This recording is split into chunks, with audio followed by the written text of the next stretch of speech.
Welcome pour cette tournée spéciale. Faites du bruit pour ODG, s'il vous plaît.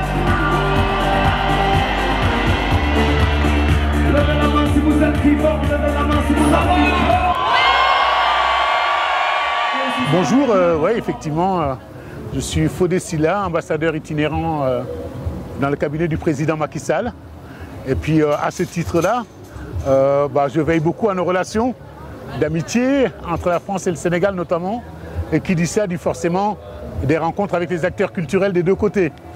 Et parmi les festivals que j'apprécie beaucoup en France, en tant que franco-sénégalais aussi, c'est ce festival No Logo. Parce que d'abord, il s'est distingué par rapport à tous les autres festivals. Il faut savoir que c'est un festival où il n'y a pas de sponsors.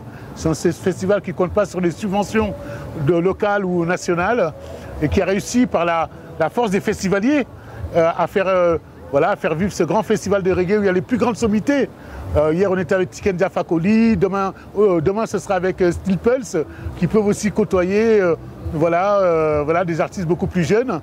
Et surtout, je crois qu'il y a eu cette année une volonté d'affirmer une amitié avec le Sénégal, parce que notamment le festival, chaque année, a des produits dérivés. Et parmi les produits dérivés, il y en a une partie qui sont construits avec une association villageoise sénégalaise, et qui permet effectivement de développer aussi cette région grâce aux bénéfices avec des choses qu'on peut acheter d'ici et qui appartiennent au No Logo. Donc c'est de la solidarité active, concrète, et puis vraiment qui va dans le sens de ce qu'on souhaite aujourd'hui, parce que cette solidarité se fait effectivement contre tout consumérisme, elle se fait au bénéfice des populations. Parce que tous ces échanges où on fait faire des objets qu'on vend ici après, ça profite aux économies locales. Et puis en plus, je pense qu'il se fait aussi dans un esprit aujourd'hui où j'en parlais ce matin à la conférence, parce qu'effectivement je suis présent aussi pour participer à cette grande conférence qu'on a eu ce matin sur la ruralité et comment aujourd'hui on peut aller vers réfléchir à des solutions pour arriver à l'autosuffisance alimentaire, par exemple en Afrique. Comment ici même, localement aujourd'hui, des gens ont réussi à mettre en place des systèmes d'agriculture qui respectent l'environnement, qui ne sont pas que dans la chimie, que dans le productivisme, mais qui sont vraiment dans la volonté d'avoir quelque chose d'accessible, qui nous fasse du bien à nos corps et puis à nos têtes. Et donc donc je pense que ce matin, moi, je retiens à travers ce débat, et ce que je disais, c'est que le No Logo reste un des endroits où il y a vraiment, on sent vraiment la fraternité. C'est pas en 20 mots, quoi.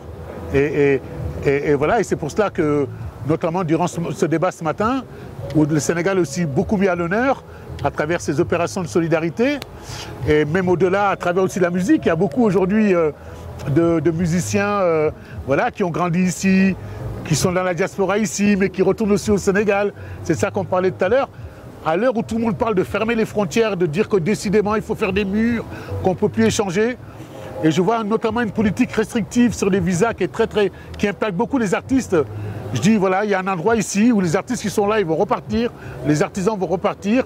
On ne peut pas les empêcher de venir rencontrer et puis travailler avec leurs collègues musiciens dans le cinéma, dans le théâtre. Et je trouve que c'est un manque à gagner pour l'humanité que de ne pas avoir, faire profiter de cette co-construction qu'on a avec notamment les artistes africains et les artistes français. Ça me fait plaisir aussi. Dans les années, au milieu des années 80, il y a la marche des beurs et suite à ça, on a créé donc SOS Racisme, dont Harlem Désir était le premier président, dont je serai après le deuxième président. Et c'est vrai que dans ces années-là, des slogans beurre blanc black, des slogans sur le vivre ensemble et le faire vivre pour de vrai. On l'a vraiment pratiqué à travers SOS Racisme. En plus, dans cette période-là, je me rappelle qu'on était des militants français, où il y avait aussi bien des militants juifs que des militants arabes. Des fois, certains étaient même pro-palestiniens, d'autres étaient pro-Israël. Mais on disait en France, c'est là qu'il faut se retrouver pour lutter ensemble contre le racisme et l'antisémitisme. C'est aussi dans ce mouvement-là où, moi, la plupart des militants à l'époque étaient blancs. Donc je sais qu'il y a ce fond qui est très important en France, qui a effectivement la France d'une partie qui ont ce discours de rejet de l'autre, qui sont nostalgiques de Vichy, nostalgiques de la guerre d'Algérie. Et il y a une autre France. C'est celle qui est ici, qui est aussi très nombreuse. Et puis cette France-là, c'est plutôt celle de Victor Hugo. C'est celle de Simone Veil.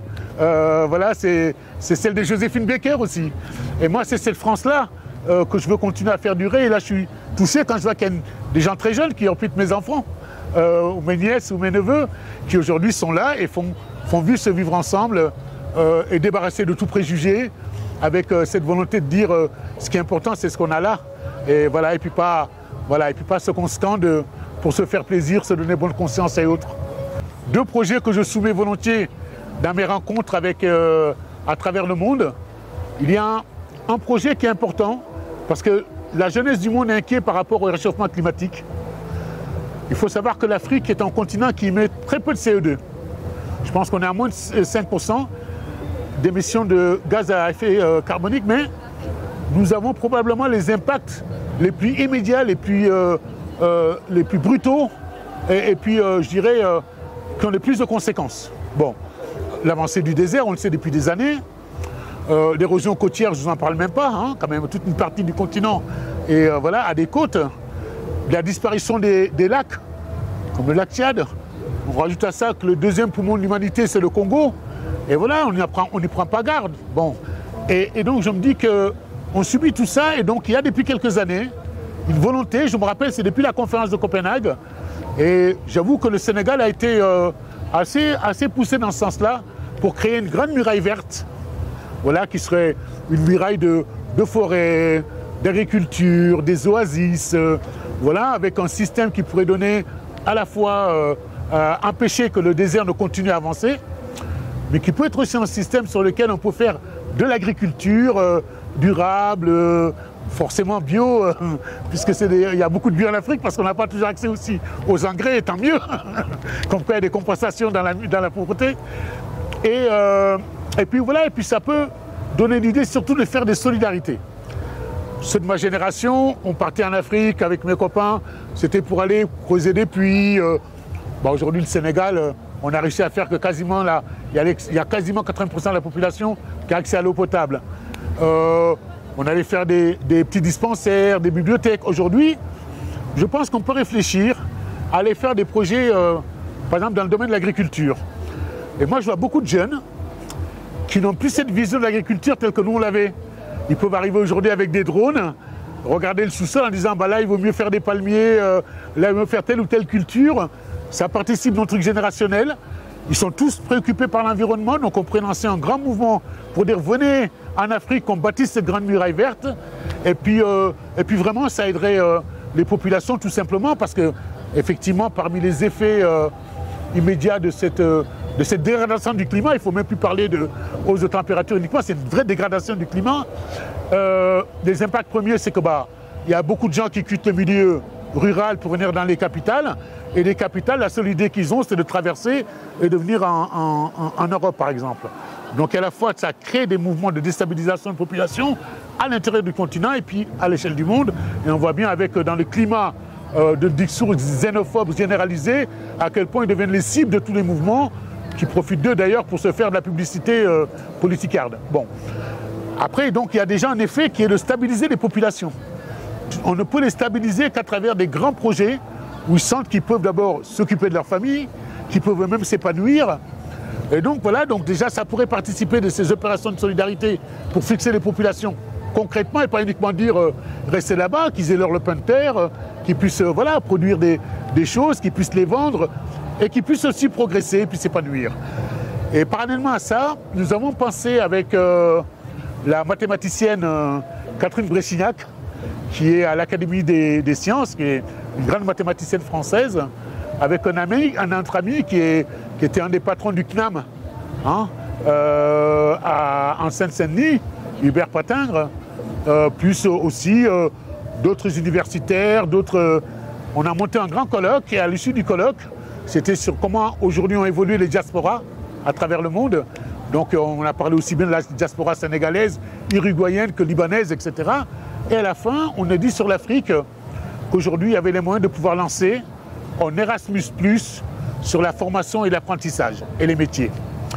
Il existe ce système européen que l'on connaît tous, qui a bien fonctionné, qui s'adresse plutôt à des échanges intra-européens et plutôt sur des gens qui ont des bacs +4, +5 d'enseignement supérieur. Donc l'idée, c'est que maintenant, il y a une branche dans Erasmus qui s'appelle Erasmus+, sur précisément les métiers et, voilà, et puis tout ce qui est formation professionnelle. Et l'idée, c'est que donc on essaie d'élargir ça aussi à l'Afrique. C'est-à-dire qu'on prend des domaines, l'agriculture, le numérique, mais on peut aussi réfléchir, par exemple, au métier, tout ce qui est boulangerie, tout ça, etc. Parce qu'il y a un exemple concret.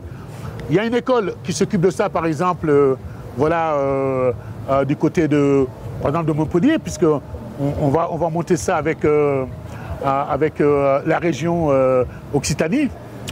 Il y a une école nationale de boulangerie à Dakar. Les jeunes Français vont venir passer 6 mois au Sénégal, apprendre aussi comment on peut manier voilà, des céréales comme le mil, le fonio, bon. Et puis au bout de 6 mois, ils vont revenir. Ils seront forts de ce qu'ils ont appris en Afrique. Ils auront l'équivalence des diplômes. Et peut-être même qu'en arrivant, bah, le jeune Français va dire je vais faire des flancs. Bah, pourquoi pas avec un coulis par exemple, voilà, de baobab ou avec un coulis de bissap. Bon, donc il aura appris. Il aura le diplôme de l'École nationale de boulangerie du Sénégal. A contrario, les jeunes Sénégalais qui vont venir en France, ils vont venir là, ils vont voir comment est-ce qu'on fait le bon pain français, comment on fait les flancs, etc. Et quand ils retourneront, forcément, leur boulangerie sera un peu plus attrayante parce qu'ils marquera, je suis diplôme de l'école. Donc ça permet qu'ils retournent avec un vrai projet. Et donc tout ça va s'inscrire dans un projet. Donc c'est un Erasmus+, sur l'apprentissage de la formation professionnelle qui sera porté par la région Occitanie et par la grande région de Dakar. Les deux pays qui vont lancer ça, ça va être le Sénégal et la France. Et puis on espère dans quelques années qu'il y aura plein de jeunes qui seront nourris des expériences, qui auront envie de bâtir des choses. Et la meilleure façon peut-être justement de passer et de dépasser ces murs, peut-être que lorsque le jeune qui est en France, qu'on cantonne là, dans le Nord en disant « t'as que ça comme perspective », je suis persuadé que le jour où il ira au Sénégal, qu'on lui ouvrira d'autres horizons, peut-être que les discours, les bobards qu'on lui raconte là sur les Africains, il va un peu les oublier. Et puis le jeune Africain dont on pense qu'il n'est intéressé que pour venir là, si on lui fait un bon projet, qu'il est formé, et qu'on dit en rentrant, tu as ta boulangerie, tu as ton truc, je suis persuadé qu'il le fera. Voilà. Donc moi je suis dans cette dynamique de ces deux grands projets. Voilà, je pense dans la continuité du combat pour les droits de l'homme que nous avons initié il y a 40 ans, parce que cette année on va fêter en 2024, on fêtera les 40 ans de SOS Racisme, et cette année, en 2023, on va fêter les 40 ans de la Marche des Beurs. Et puis voilà, je pense que cette génération, aujourd'hui, on est dans la transmission. Voilà. Dernière chose, je suis très heureux d'être au Nologo Festival pour être dans cette transmission et puis continuer à bâtir ensemble voilà, un monde de paix et de fraternité durable. Pour terminer, là vous parlez beaucoup de solidarité, c'est pas l'assistanat en fait, c'est l'échange. C'est l'échange, absolument, vous avez raison. Par exemple, Erasmus, ça apportera plus autant aux jeunes Français qu'il va apporter aux jeunes Sénégalais. Voilà. Si on dit demain, on fait ça par exemple dans l'agriculture, on prendra 2 lycées agricoles et les petits Français aussi viendront dans un lycée agricole à Ziguinchor et les zones de Ziguinchor viendront. La condition pour que ça fonctionne, c'est qu'il faut qu'on crée un droit à la mobilité des jeunes, qu'on leur ouvre des perspectives et que ce ne soit pas que les grandes écoles, qu'on ait moyen aussi d'aller aussi se balader. Et je suis sûr que de ces ouvertures-là, de part et d'autre, feront que cette génération qui n'a envie que de ça finalement, au-delà des questions d'être motivée par la misère, ce qui est légitime, normal, tout simplement quand on a 20 ans, on a envie de bouger, quoi, de voir le monde, de se promener. Donc moi, ce qui m'a toujours choqué, c'est qu'à 20 ans, comme j'étais en France et français, je pouvais aller dans le monde entier, avec mon autre passeport sénégalais, je pouvais aller nulle part. Or, je suis la même personne. Donc à un moment, on dit, voilà, il y a quelque chose qui ne va pas. On n'est pas condamné parce qu'on est dans le Nord à ne pas avoir le droit à cette mobilité. On n'est pas condamné quand on est un jeune ch'ti ou un jeune qui est né dans un quartier populaire ou un jeune qui est au fin fond d'un village du côté de chez moi dans la Sarthe. On a aussi le droit d'aller à Dakar rencontrer des jeunes et d'aller demain au Maroc et avec les jeunes Marocains, voilà, de se retrouver en Espagne, etc. Voilà, donc c'est ça l'idée d'Erasmus+. Voilà. Et puis un petit mot de la fin. Écoutez, moi ce que je veux passer, c'est que l'exemple du Nologo est un exemple qui est duplicable. Voilà. Je pense qu'aujourd'hui, au bout de 10 ans, ils fêtent leur 10e anniversaire, ils ont réussi à tenir 10 ans. On attend près de 45 000 personnes en 3 jours. Ça apporte à l'économie locale, ça se fait dans un esprit voilà, vraiment où tout le monde se sent bien, il n'y a aucun geste de violence. C'est un festival apaisant, où on se nourrit de beaucoup de choses. Je pense qu'aujourd'hui, ça pourrait servir quasiment de modèle. Voilà. Il n'y a pas que le modèle des grosses subventions. Et je pense que ce modèle-là, dans des pays, en Afrique notamment, ça peut nous inspirer. Voilà. Il y a encore beaucoup de gens qui sont dans les métiers de culture, mais de façon artisanale. Il y a beaucoup de gens qui n'ont pas la méthode, le savoir-faire peut-être, de pouvoir monter des initiatives culturelles sans que ça coûte. Et ben voilà, des bonnes sources d'inspiration, voilà, pour d'autres festivals à venir et dans un monde justement qui tend à sortir un peu du tout consumérisme et être dans des vrais projets de partage.